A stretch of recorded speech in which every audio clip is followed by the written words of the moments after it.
what we are going to begin talking about today is the transient analysis of RL and RC circuits.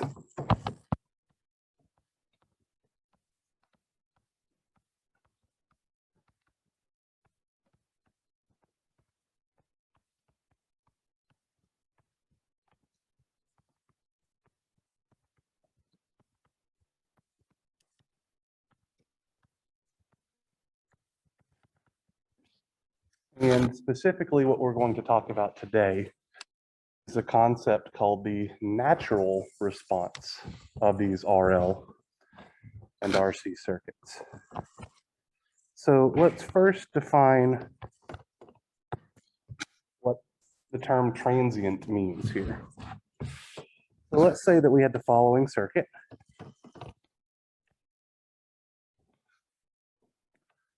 Where we have, let's just call it a 10 ohm resistor for the sake of argument, connected in parallel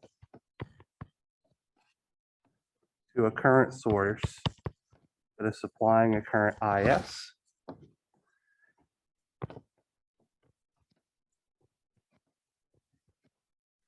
And then we have a switch that is originally closed and opens at t is equal to 0. And on the other side of that switch contact is an inductor L in parallel with a resistor R.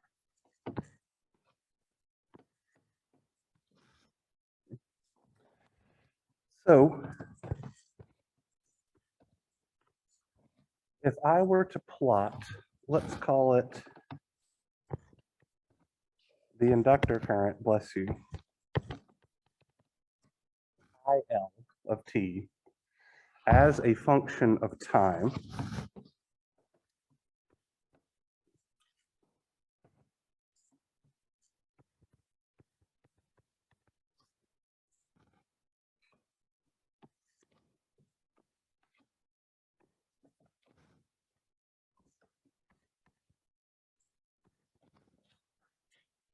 our graph would actually have 3 distinct portions.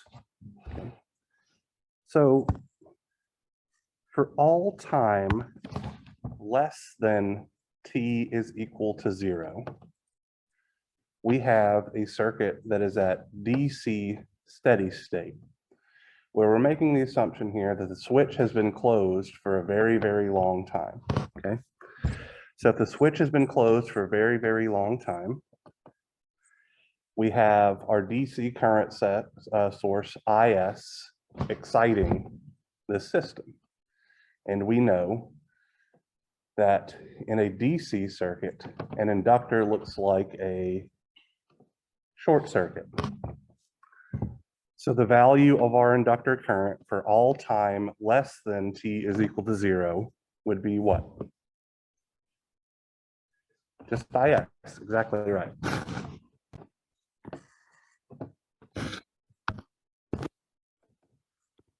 This level right here represents IS. Okay.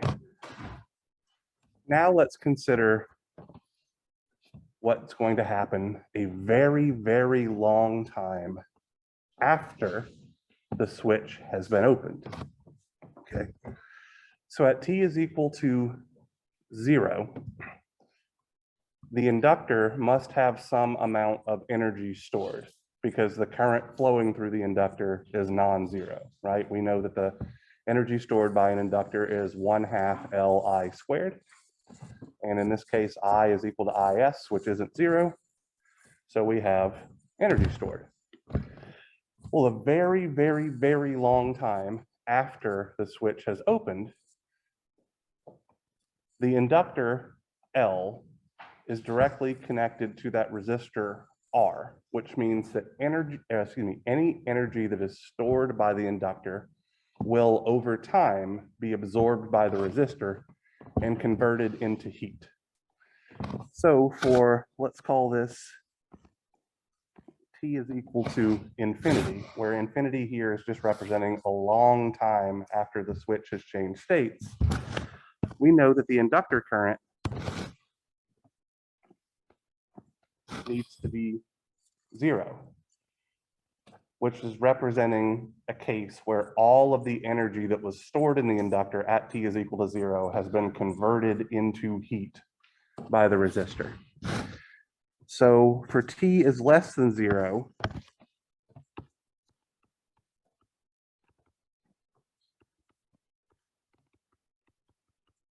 we have a DC steady state condition. And for t greater than infinity, we also have a DC steady state condition. And all this time in the middle is what's called our transient condition. Okay. And our goal today is to develop a mathematical model for what's happening while our circuit is in that transient condition, where transient really just means that we're changing from one DC steady state point of operation to a different DC steady state point of operation. Okay.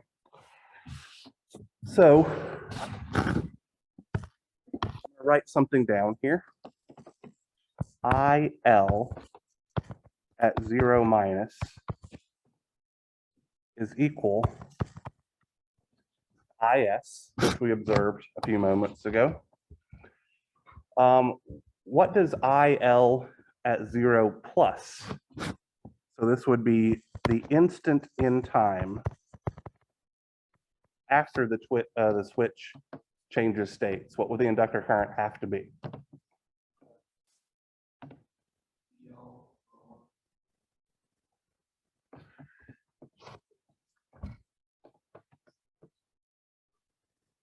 It's what?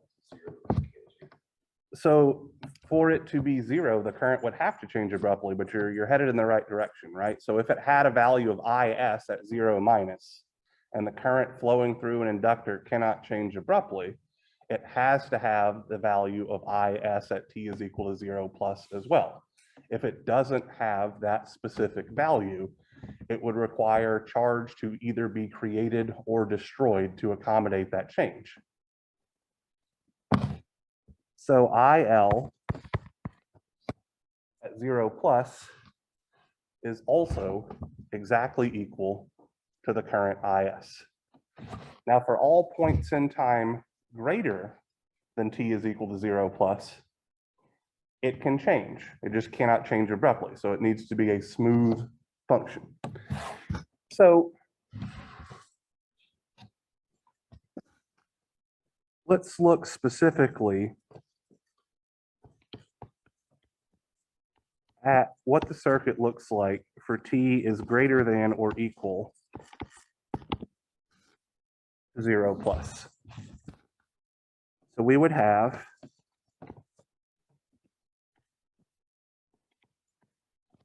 our 10 ohm resistor,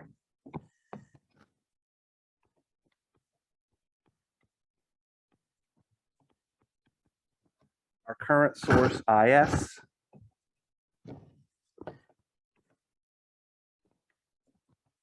our inductor L,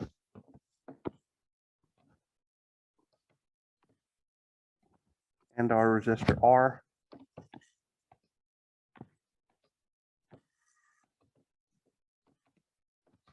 like so. And here, actually, let me draw it on the other side.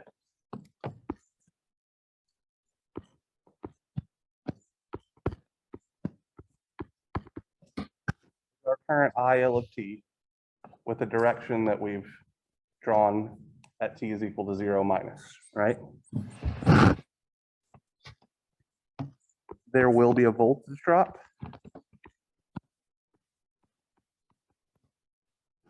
Like so.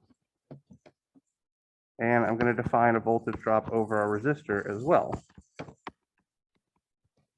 The R of t having this polarity. And I've chosen these polarities specifically so that the current IL of t is flowing into the positive polarity terminal of both elements.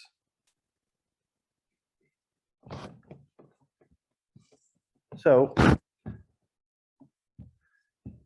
if we were to write a Kirchhoff's voltage law equation around that right-hand loop, what we would find would be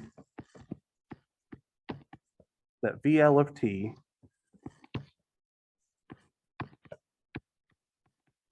plus VR of t have to sum together to equal 0.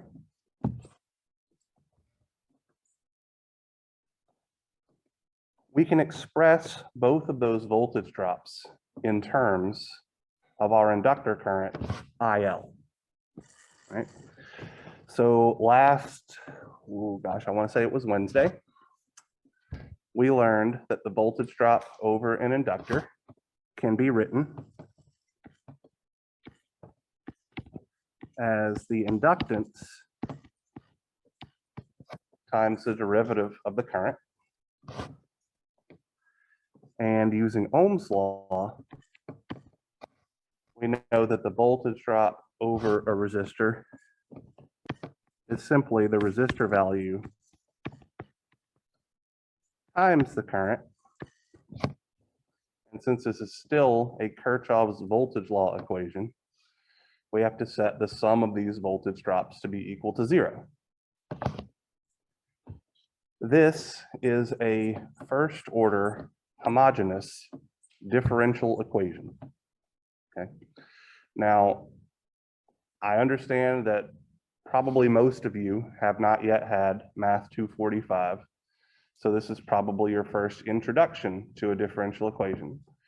So instead of getting into a very rigorous derivation of what the answer to this differential equation is, we're going to approach it from kind of a common sense method. So what I have here is the sum of the derivative of a function multiplied by some coefficient plus the function itself multiplied by some coefficient, and I need them to add together to make 0. So effectively, what I'm looking for is a function whose 0th derivative, or the function itself, and the first derivative have the same form. What kind of function do we know that satisfies that constraint?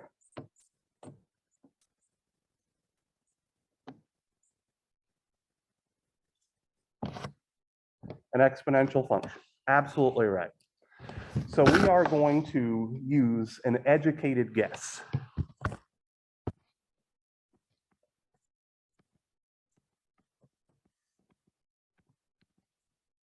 And we are going to guess that the solution to this differential equation is an exponential function IL of t is equal to AE to the ST. Okay. So this is just a generic exponential which has a scaling factor A, and it has what's called a natural frequency S that determines how it exponentially increases or exponentially decreases. And our job will be to verify that this solution works by figuring out what A is and S is based on our circuit parameters. So if we plug this guess value or this guess function into our differential equation, we're going to have L. So what's the derivative of AE to the ST? All right, so S A E to the ST plus R times AE to the ST is equal to 0. And what I'm going to do now is I'm just going to group like terms. So I have a factor of A in both terms. I have a factor of E to the ST in both terms. And what's left is going to be R plus SL. This has to equal 0. So our goal here is to make this entire expression equal to 0, which can occur in a couple of different ways. All right. So the first way is that if A is equal to 0, then everything is 0. This is what's known as a trivial solution, and it's representative of what would happen if our inductor didn't have any energy stored in it at t is equal to 0, right? So if we don't have energy or any energy stored, we obviously can't transfer anything. So our inductor current is 0, our inductor voltage is 0, and our resistor voltage, all of them have to be 0. So while this is absolutely a solution, it doesn't really tell us anything about the behavior, because if there's no energy in, the circuit's not doing anything. Okay. Now, the term on the right-hand side, e to the st, can approach 0 if s is a negative number and we wait a long time, which also doesn't particularly help anything. So what we're going to do instead is look at this middle bit. This is known as the characteristic equation for our circuit.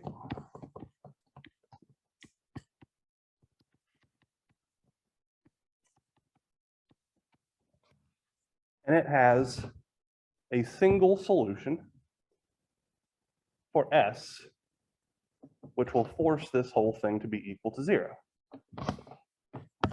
What is that value?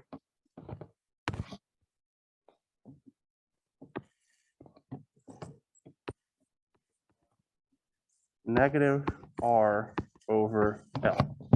Exactly right. So when S is equal to negative R over L, our equation on the left-hand side is equal to 0. This is what's called the natural frequency of the circuit, and it tells us how our system exponentially decays in the absence of an excitation function. So what I mean by that is this is what the circuit is going to do, or how it's going to, how signals in this circuit are going to behave whenever we take independent sources out of the system, which is exactly what our switch is doing at t is equal to 0. We're disconnecting that current source IS from the system, and then we're seeing how it behaves. So we're going to modify our guess value here to A e to the negative R over L times t, or time. So we figured out what S is, and now we have to figure out what A is. Okay. So this is a little bit easier to do. And the reason why I say that is if we know that this is the form of IL of t, well, what's IL of 0 plus has to be the same as A e to the negative R over L 0. So what's e to the 0? Which means IL at 0 plus is simply A. In this case, IS. So this is what we would call, A represents the initial condition on the inductor current. So it's what it starts at before it begins to exponentially decay. And so we have now mathematically determined that our inductor current is of the form, excuse me, this should be IS, not I naught. IS e to the negative R over L times time. Now, we've done a lot of math here.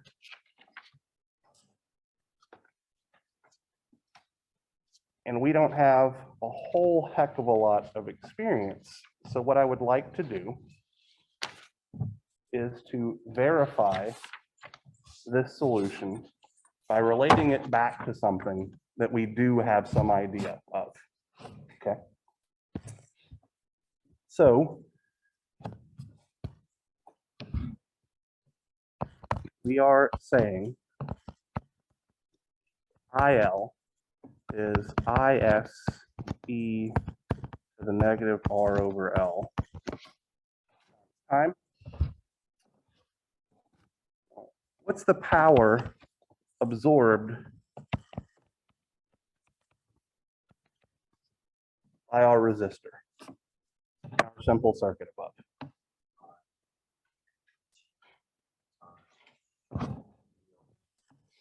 All right, IL of t times VR of t, where VR could be written as IL times R, right? So let's call this IL squared times R, which is just going to be IS squared R e to the negative 2R over L t. Because when I square an exponential function, I'm just doubling the argument of the exponent. Are we all okay with that? Well,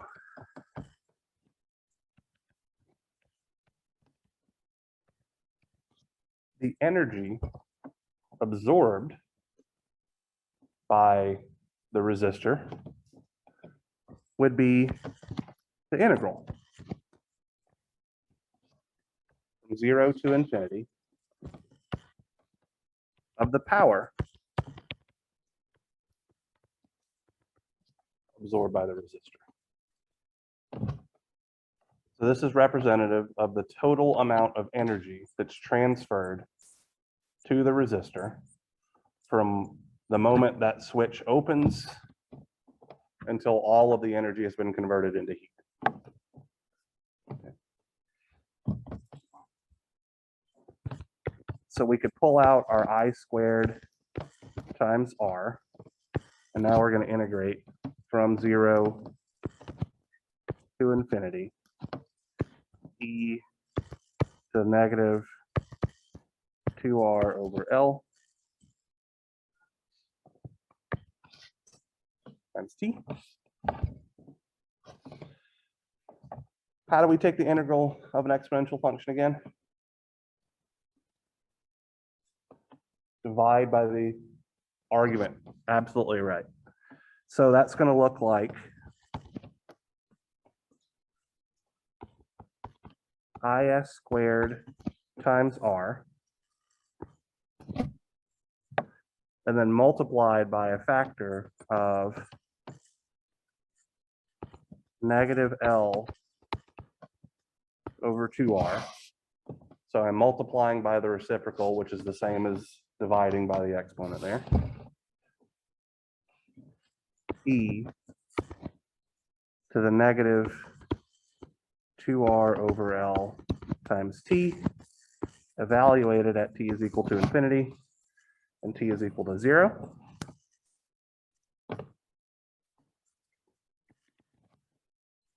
So I can see that my R, here, and my R here cancel each other out. So I'm going to have negative 1/2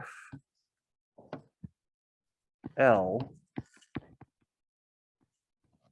times IS squared multiplied by, what's e to the negative infinity?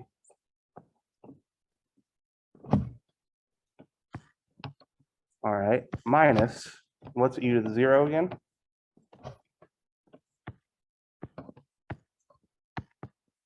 So this is simply positive 1/2 L I squared,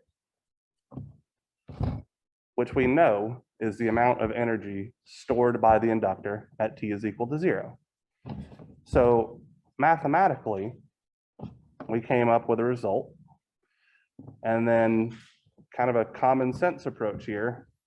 If how we're describing this equation, or what this equation is doing, is describing how the current behaves and how the energy is transferred from the inductor to the resistor, it would make sense that over a long period of time, the total amount of energy that was transferred from the inductor to the resistor is the initial amount of energy stored in the inductor. So we've got a couple of different proofs here then of why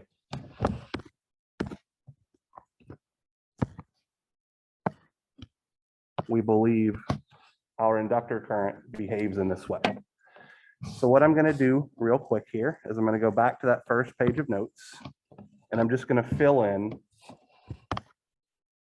that missing portion of the graph. So we start at IS.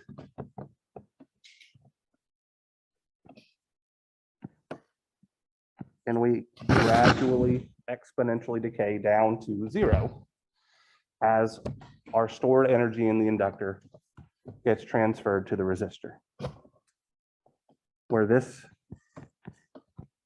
looks like IS e to the negative R over L times time. All right. Now what I would like to do is follow a very similar derivation to explain what happens in an RC circuit.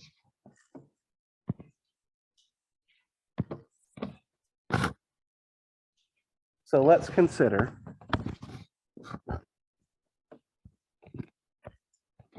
this system where we have a voltage source Vs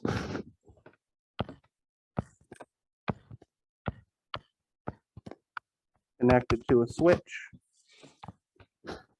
On the other side of that switch contact, we have a resistor R in parallel with a capacitor C. And our goal here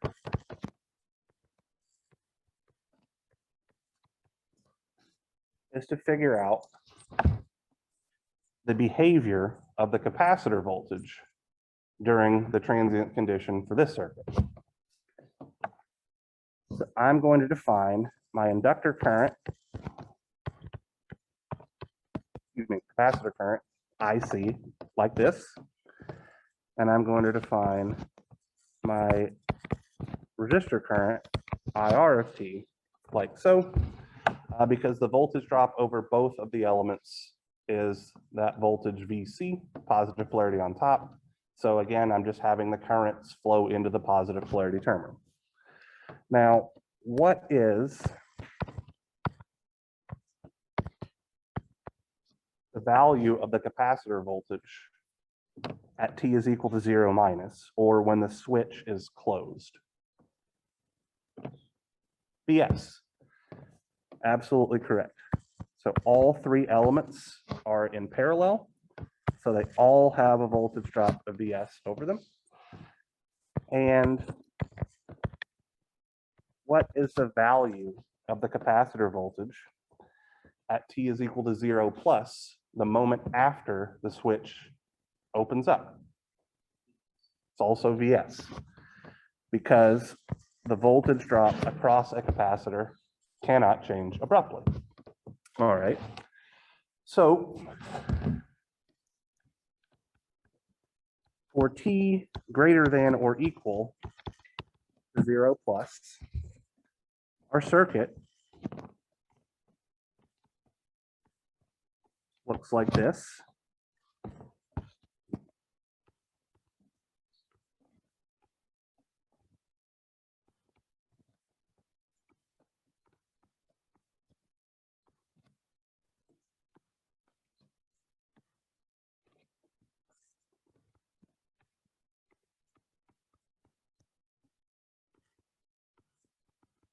here's IC of t, here's IR of t, and it should be obvious, just like in our last circuit, that over time, the energy stored in our capacitor is going to be gradually transferred to our resistor and then converted into heat, since there are no sources that are exciting the circuit anymore.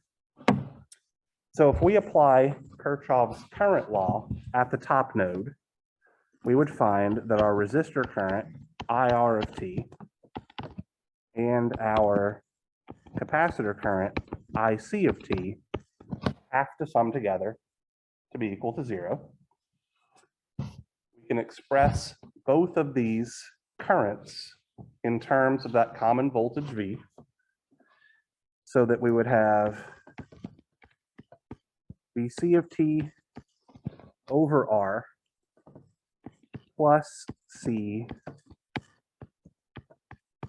dV by dt is equal to 0. And again, we have a homogeneous linear first order differential equation, making the exact same guess value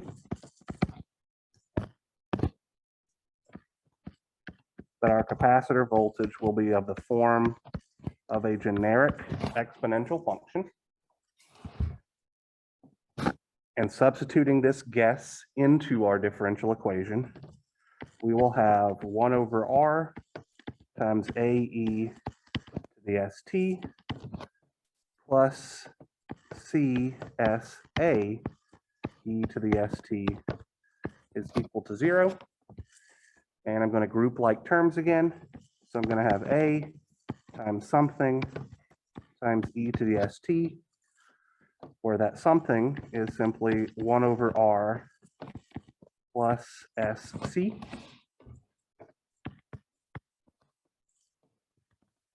Where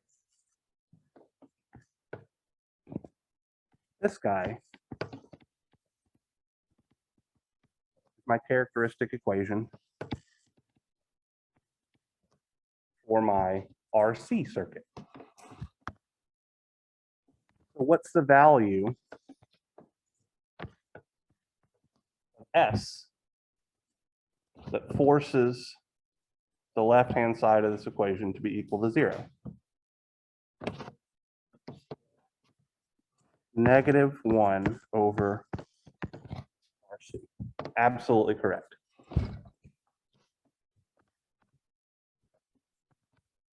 Which means we know that we'll have A e to the negative t divided by RC.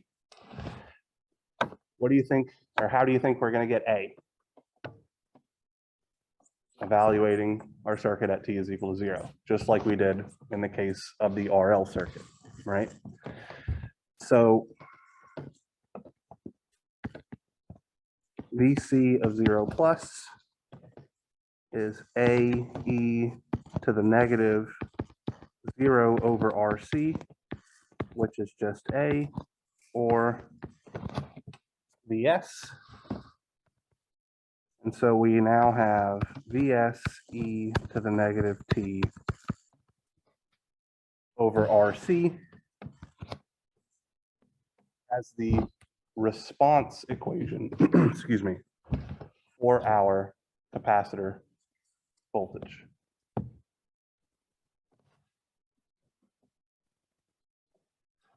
So there's a few things that we can observe here. The behavior of the response is extraordinarily similar, okay? In the case of a capacitor voltage and the case of an inductor current, we have a signal, an electrical signal, that has some initial value, and then it experiences some sort of exponential decay until its value reaches 0. And the rate of the decay is given purely in terms of the components that are in the circuit, okay? So we're going to give that rate of decay a special name.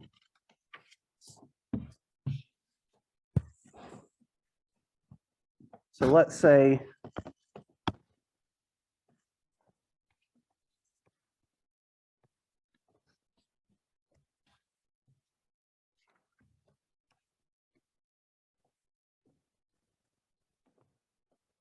we're going to look at these simultaneously. So we know that IL of t is IS e to the negative r over L times time.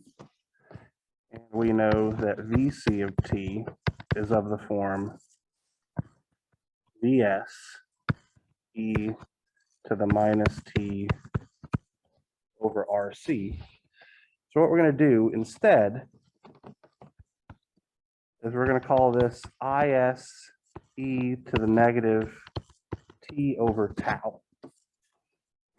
And this guy over here, we're going to call it Vs e to the negative t over tau, where tau is what's known as the time constant for the circuit. And it simply characterizes the exponential decay. Okay. So this is very similar.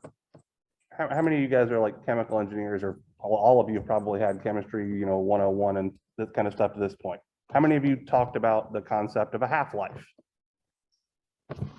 This is effectively analogous to a half-life for a circuit. It's just telling us how long it takes for our signal to die out, but in a very specific relationship, okay? So our time constant is defined specifically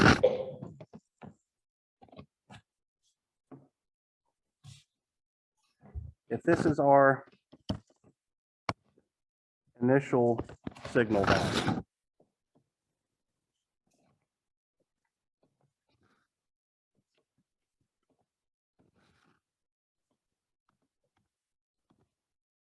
At exactly one time constant, I'm just going to call this X sub 0, representing a generic electrical quantity like the capacitor voltage or the inductor current. Well, at exactly one time constant, this is simply X sub 0 minus 1, which means it's decayed by a very specific amount. At two time constants, this is X sub 0 e to the minus 2, and we could keep on going like that. I'm going to make a simple table here.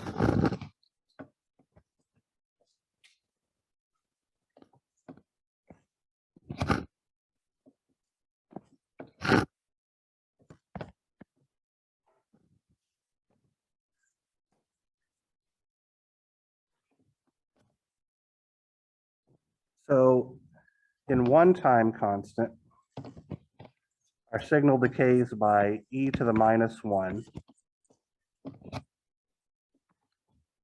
which is 36.8% of its initial value. In two time constants,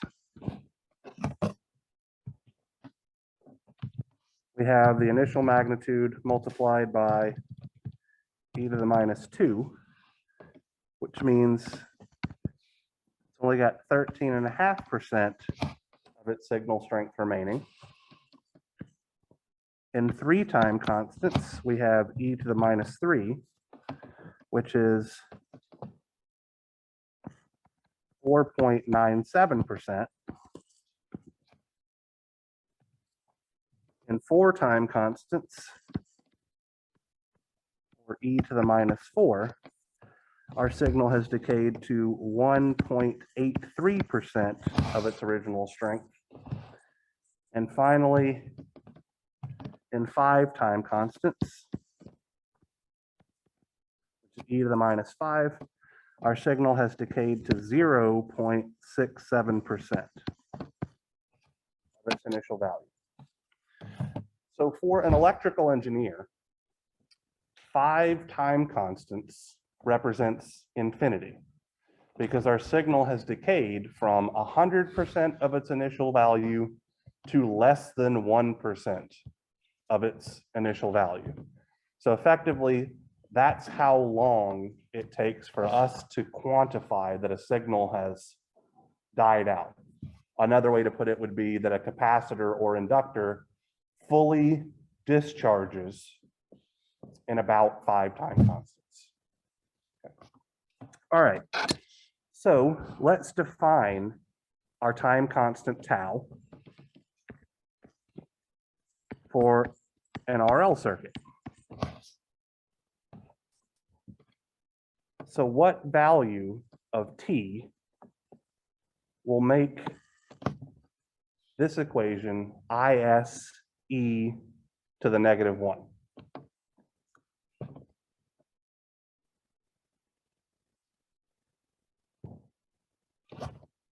I guess maybe this one would be easier to look at. So our goal is to make the argument of the exponential function literally the number negative 1.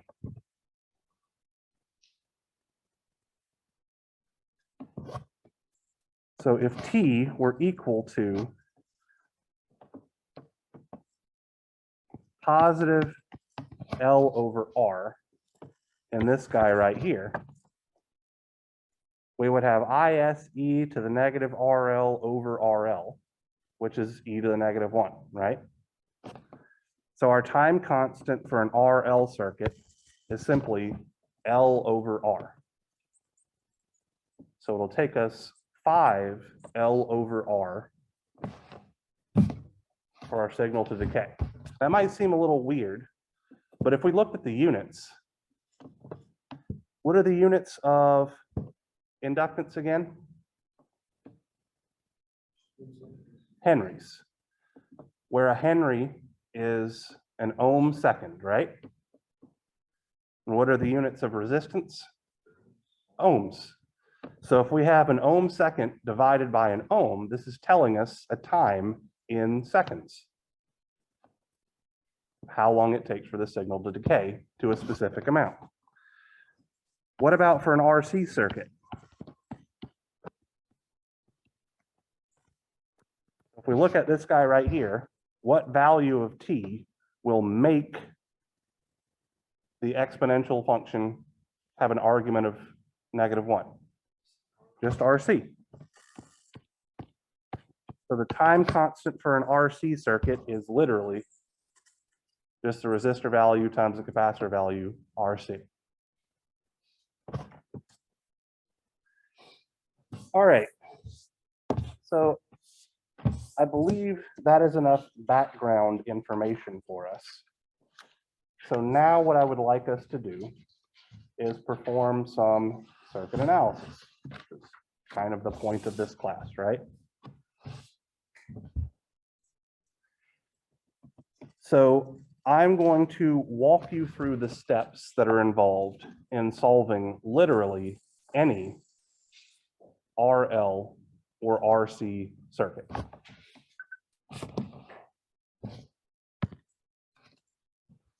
So let's start with something fairly straightforward.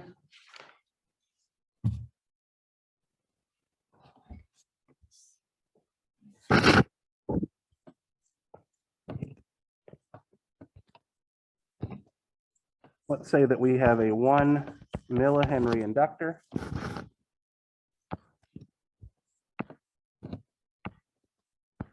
A 1 kilo ohm resistor.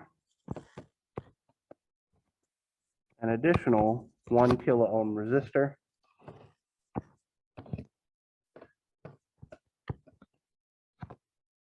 We're going to have a switch here in the middle of our circuit, and the switch is going to open. Sorry, I take that back. The switch is going to close. I drew it wrong in my diagram. At t is equal to 0, we have a 1 kilo ohm resistor, another 1 kilo ohm resistor,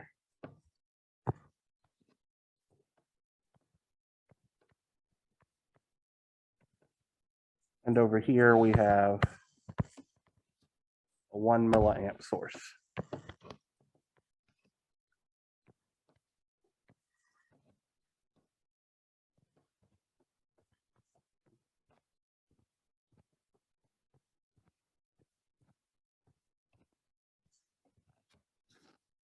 So a couple of things here, all right? The derivation that we did involved only a single resistor and a single inductor, and we figured out what the current flowing through the inductor was mathematically, right? As long as we can combine multiple inductors into a single inductor and multiple resistors into a single resistance connected to that single inductance, we can use that generic expression for all RL circuits. We never have to derive it again. We never have to come up with our differential equation or anything like that. For any and every circuit that we can combine down to a single resistor connected to a single inductor or single capacitor, our generic expression will give us the correct response, okay? I'm mentioning that because we have multiple resistors here, right? But only a single inductor, okay? So our first step in analyzing any transient analysis problem is to analyze the circuit at t is equal to 0 minus. So we need to do this in order to determine the initial conditions on the system. So let's go ahead and take a moment here to define a couple of things. This is going to be our inductor current.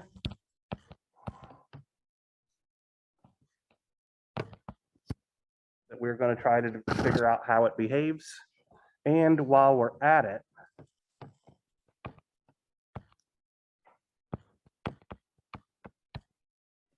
we're going to pay attention to how this resistor behaves as well. Okay. I'm doing this because I want to illustrate something to you guys at the end of this. So at t is equal to 0 minus, our circuit is at DC steady state, which means we will replace our energy storage elements, so either our inductors or capacitors, with their DC steady state equivalent. What is the DC steady state equivalent of an inductor? A short circuit. So our inductor is replaced by a short circuit.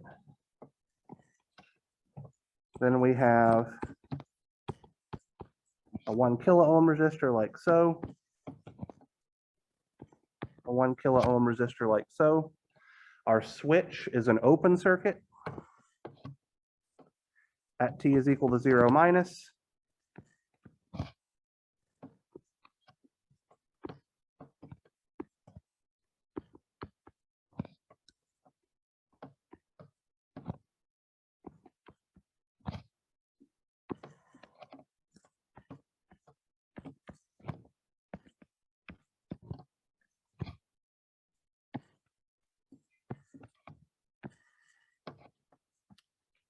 Here is our quantity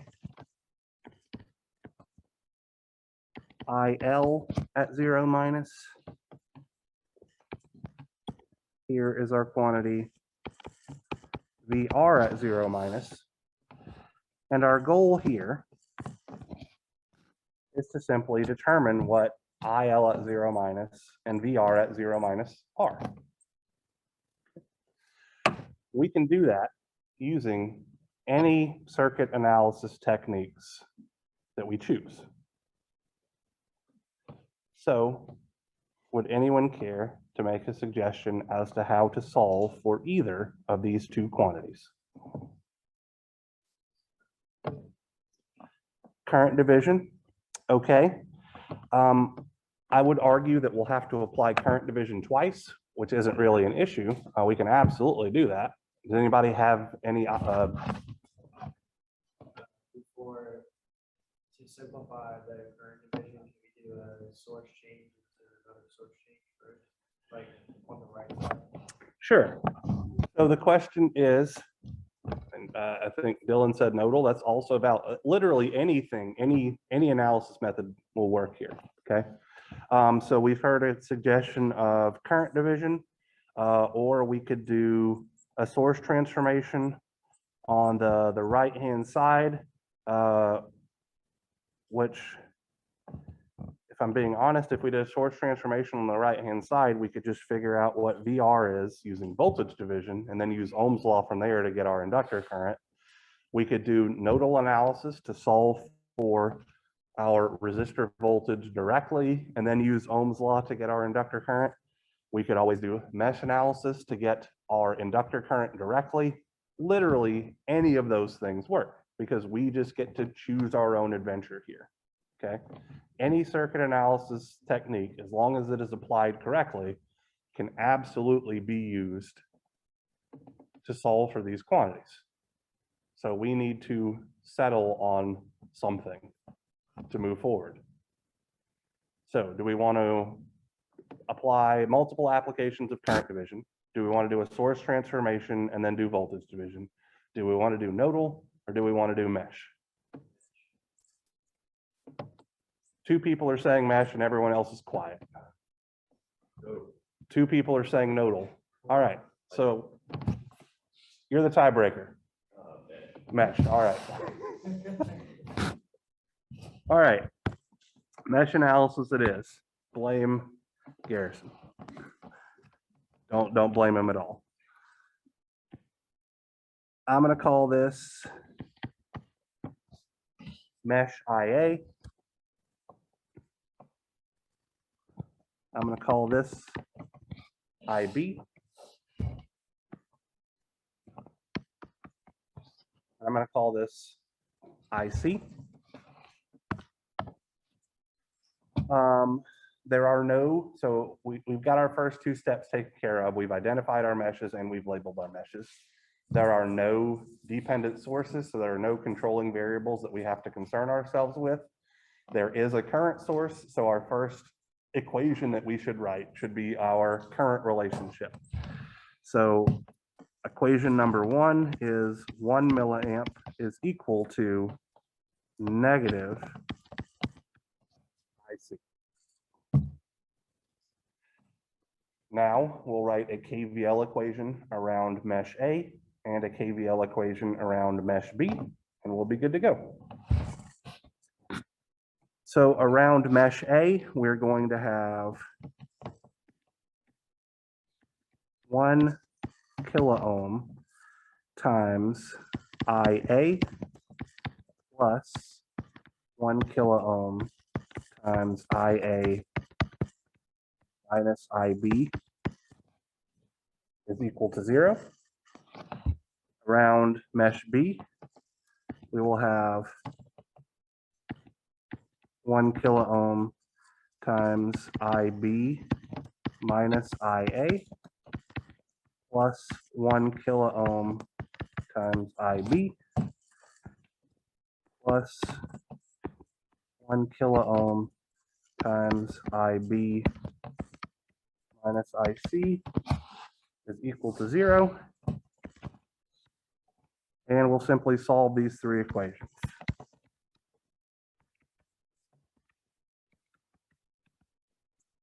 And we know that IC should come out to be negative 1 milliamp. All right, so my first equation, I have 0 IA, 0 IB, negative 1 IC is equal to 0.001. In my second equation, I have 2000 IA, negative 1000 IB, 0 is equal to 0. In my third equation, I have negative 1,000 IA, 3,000 IB, negative 1,000 IC is equal to 0. And I get IA to be negative 0.2 milliamps, IB to be negative 0.4 milliamps, and IC to be negative 1 milliamp. Did anybody else get those same results?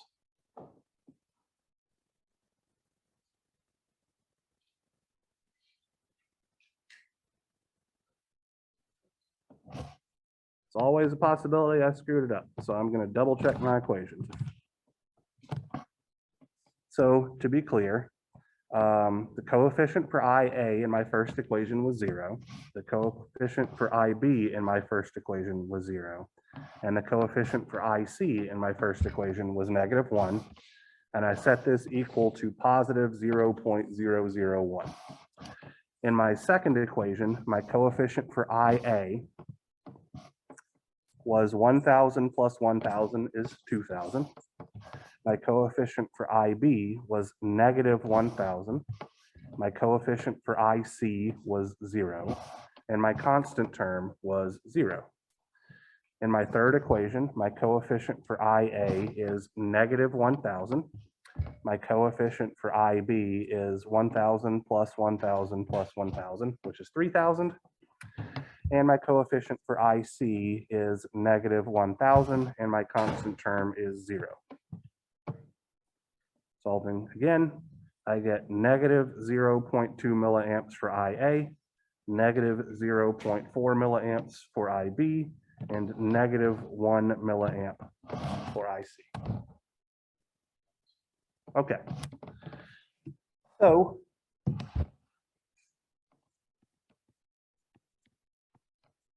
what is IL 0 minus?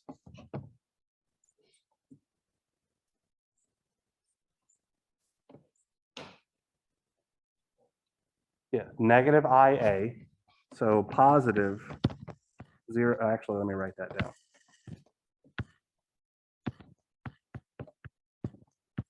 Be positive 0.2 milliamps.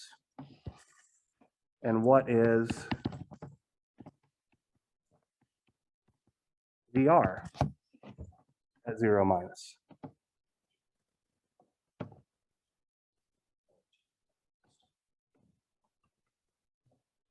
So it'll be IL at 0 minus times 1 kilo ohm. So 0.2 milliamps times 1 kilo ohm.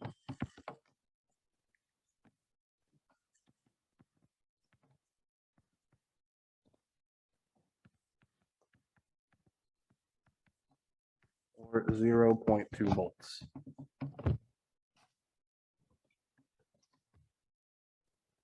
How do we feel about that analysis? Anything particularly wild or crazy? All right. So if we're satisfied with this analysis that T is equal to 0 minus, and I personally am, we can move along to our second step, which is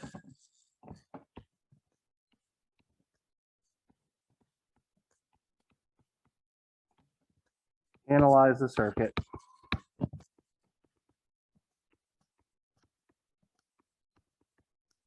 at T is equal to 0 plus. So at T is equal to 0 plus, our switch is closed. So we're going to replace our switch with a short circuit. We're also going to replace our inductor with something, but I'm not going to draw that just yet because I want to talk to you about it. So here's our leftmost 1 kilo ohm resistor. Then we have an additional 1 kilo ohm resistor. Here's our switch, which is now closed. So we're representing it as a short circuit.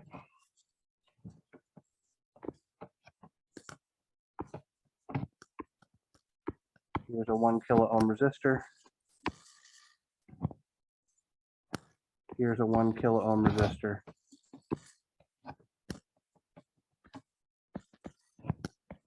And then here's our 1 milliamp source.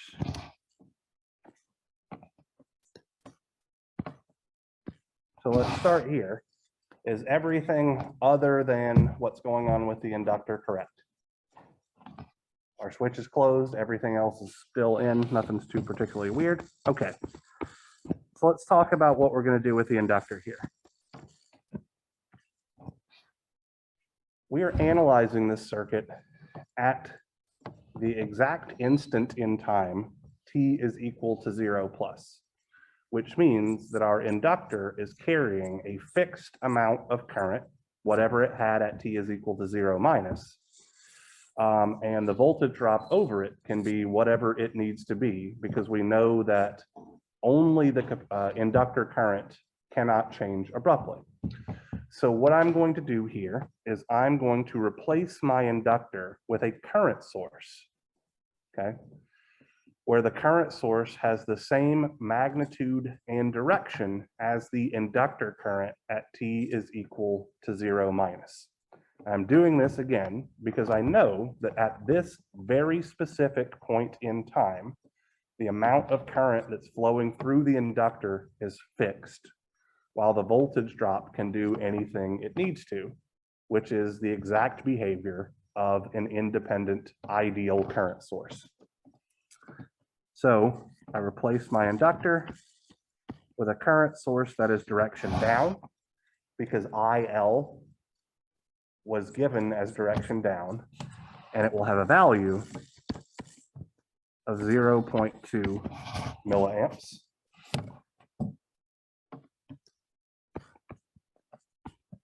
And then the voltage drop across my resistor, VR at 0 plus, is something that I need to solve for.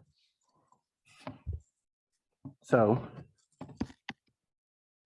IL at 0 plus is 0.2 milliamps. And I'm going to make a note here in red so that you all will see it.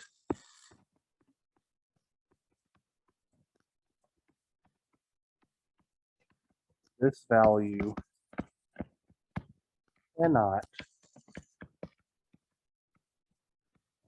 change from IL at 0 minus. Again, to do so would cause us to either create or destroy charge, which we cannot do. And our goal now is to simply determine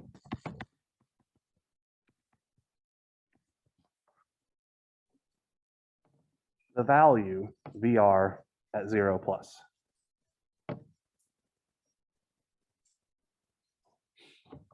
What should it be?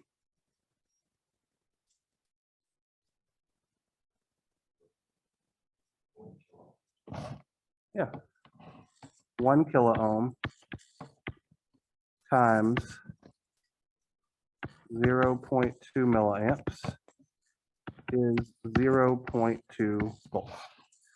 All right, I want to point something out here very explicitly. In this particular case, where we're finding the voltage drop of a resistor that's in series with the inductor, the value of that voltage drop did not change from t is equal to 0 minus to t is equal to 0 plus. That will not always be the case. For example, just as a quick aside here, let's say that we wanted the voltage drop over this resistor, which I'm going to call Vy. What would, we're not going to continue this on for too long. What would Vy at 0 minus be?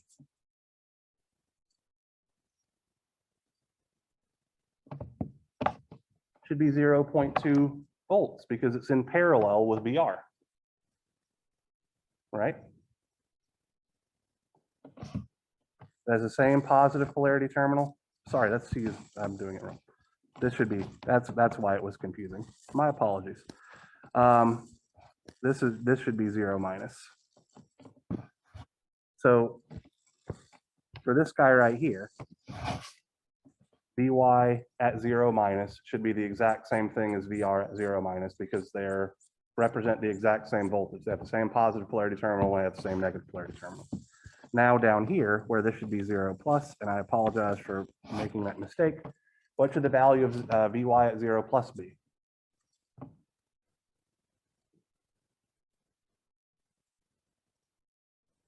I would argue that it should be 0 because it's in parallel with a short circuit, and the voltage drop over a short circuit is always 0. So the voltage drop over this 1 kilo ohm resistor absolutely changed abruptly. And the reason for that is because it's not in series with that inductor, okay? So I just want to be very, very clear about this.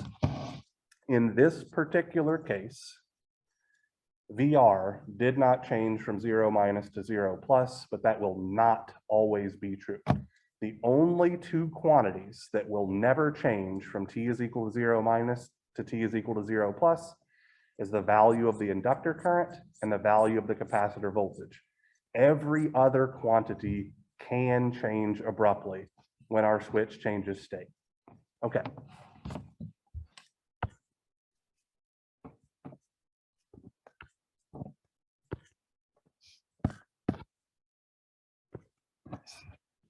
All right, so what we are going to do now, our third step,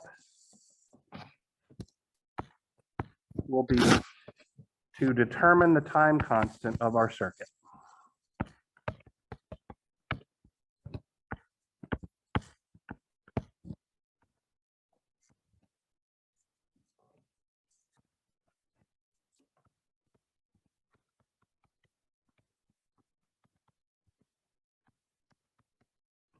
Since we do not have a simple, obvious single resistor connected to a single inductor and everything else has been disconnected, I'm going to walk you through the steps that we are going to do here, okay?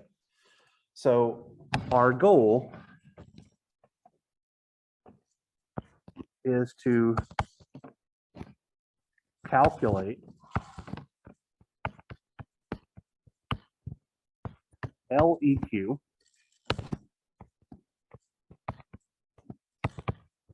calculate REQ, and then find tau, in this case, because it's an RL circuit, as simply the ratio of the equivalent inductance divided by the equivalent resistance. We are finding all of these quantities during the transient condition, which in this case means after the switch has closed, okay? So what is LEQ? Well, there's only a single inductor here, so that one's pretty easy. LEQ has to be 1 millihenry, okay? If there's only one energy storage element, we don't have to really do any work for that one. To calculate REQ, what we are going to do is we're going to find the Thevenin equivalent resistance seen by our energy storage element, in this case, the inductor. So we take the inductor out of the circuit because we're finding the Thevenin equivalent with respect to a particular circuit element. So here's our 1 kilo ohm resistor. Here's an additional 1 kilo ohm resistor. We're doing this during the transient condition, which means the switch is closed.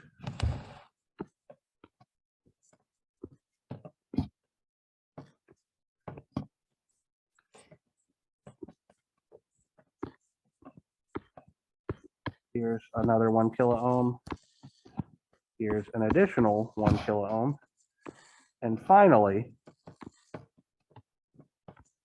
because we're finding an equivalent resistance, a Thevenin equivalent resistance specifically, we need to be looking at a dead network, which means our current source is turned off. we are looking in through the terminals that were left behind by taking our inductor out, okay? So I'm going to reiterate those things.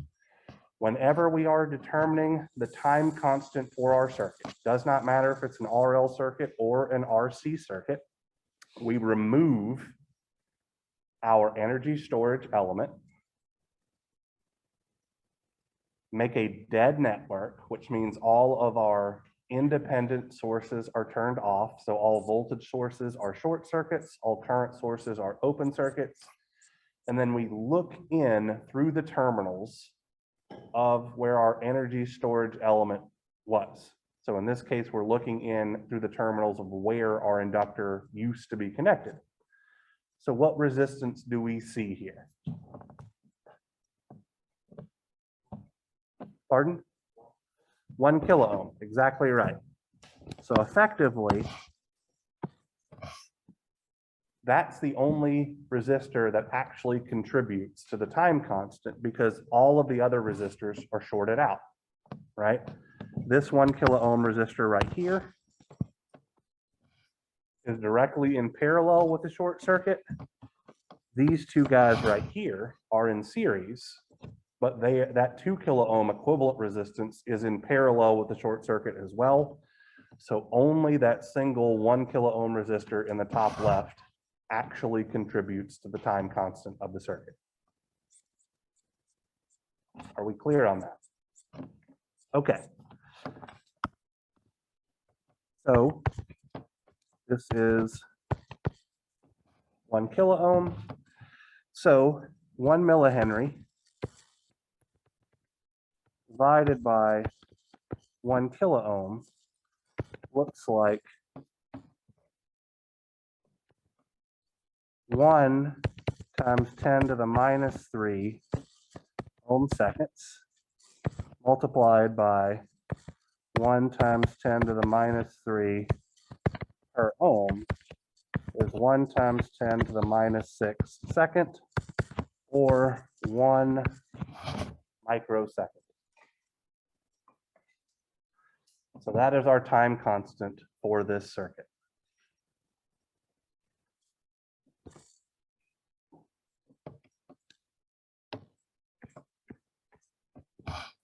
Step 4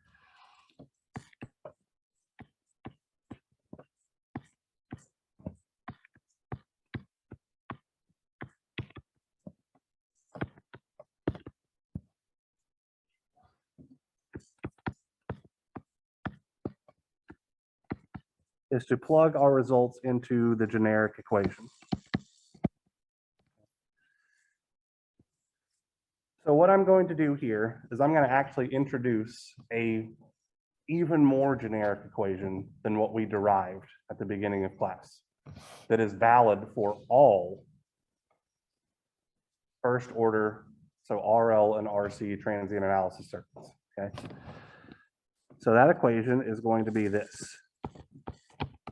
Y of t, where Y represents literally any electrical quantity, so any current or any voltage across or through any element, is equal to Y at 0 minus for t less than 0 minus, and Y at 0 plus e to the negative t over tau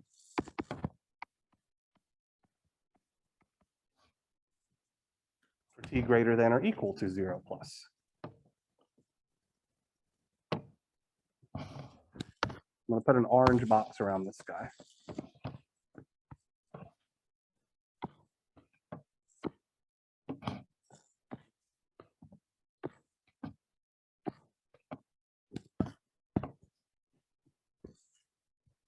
So, using this generic expression, IL of t is going to be, so what value did IL have at 0 minus?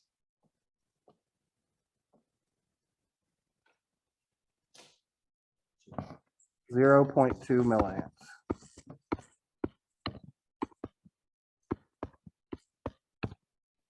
Alrighty, what value did IL have at 0 plus? 0.2 milliamps. All right, so T over tau here. So this is going to look like T over 1 microsecond milliamps for T greater than or equal to 0 plus. Typically speaking, I tend to not have a fraction there. So what I would do is I would call this 0.2 e to the negative 10 to the 6 t milliamps, where 10 to the 6 is simply the reciprocal of the time constant.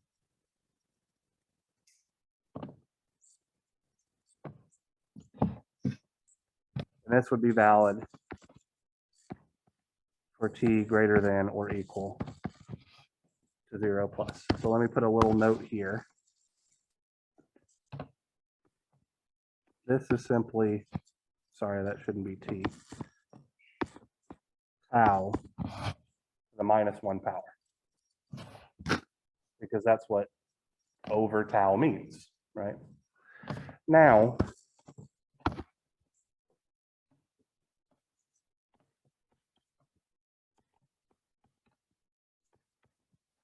let's talk about VR of t, okay? We are going to use our generic expression for this quantity, okay? What was the value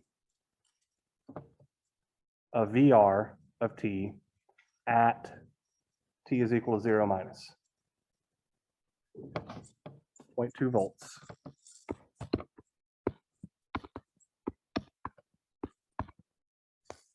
What was the value at t is equal to 0 plus? 0.2 volts.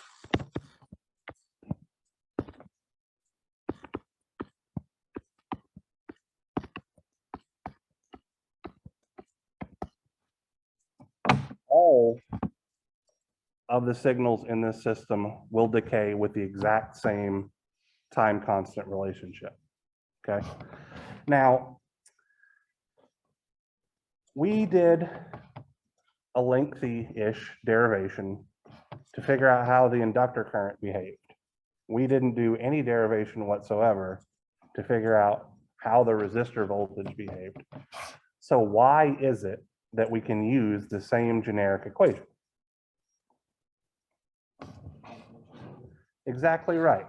So effectively, if the inductor current behaves this way, Kirchhoff's current law and Kirchhoff's voltage law are going to force every other signal in the system to either behave this way or be a DC quantity, okay?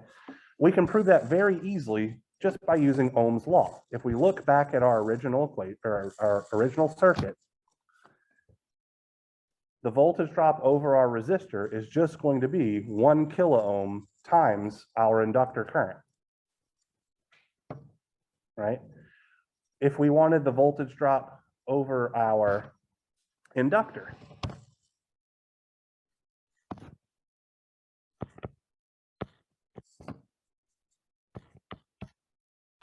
we could have figured out what the inductor behaved at t is equal to 0 minus, figured out how it behaved at t is equal to 0 plus, and then just plugged it generically into our equation, and we would get the exact same results as taking the derivative of the inductor current and multiplying it by a factor of the inductor value itself. So we can get away from having to use those calculus-based relationships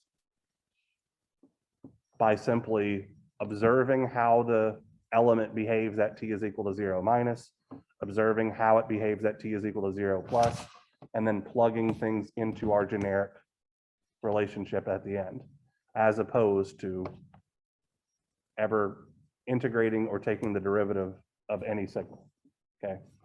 So this expression here that I've boxed in orange is incredibly powerful, because if you can do that, you don't have to do any calculus,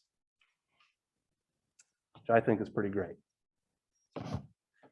All right, so I've talked for a really long time here, so I would like for you guys to use the next 25 minutes to work on your in-class assignment.